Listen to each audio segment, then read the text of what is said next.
Attention, la première était dans la bonne zone. Celle-ci est au premier poteau. Attention, ça va revenir plein axe. Et il va y avoir cette première situation, cette reprise.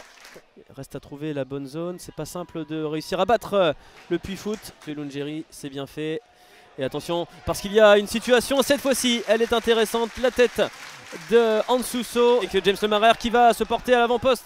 Darrell Tokpa, s'il le voit, il l'a vu. Darrell Tokpa et Yann Maria qui vient cueillir le cuir. Attention, Ansuso qui part dans ses enjambées. Ansuso, la frappe d'Ansuso. Malheureusement pour le Stade Briochin, on devrait en rester là dans cette première période qui ne restera pas dans les annales.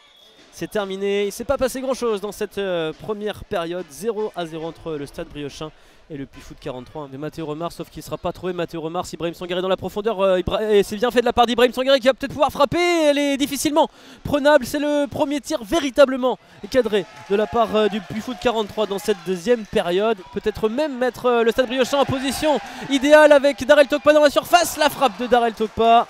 Il y parvient finalement, l'ancien de Boulogne, Guillaume Béguin, là, puis sur Ansuso, il va frapper Ansuso. On l'a vu partir, elle est sur le poteau, il l'a dévié, Yann Maria. Ça fait 2 matchs et 72 minutes que ça dure, ça va peut-être s'arrêter dès à présent avec la tête de Maël Lilien hors cadre.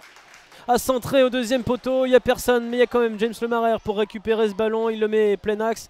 Et c'est directement dans les gants de Yann Maria. Oya Fodé Guirassi, Darrell Tokpa, Matteo Remars plein axe. Matteo Remars au sol. Il n'y aura pas de faute sifflée par Monsieur Lungeri. On est parti à l'opposé. Attention sur Mohamed Benfredj qui va pouvoir se présenter face à Shekendia. Il la frappe de Benfredj qui va marquer le premier but en contre alors qu'on se plaignait d'une faute subie éventuellement par Matteo Remars.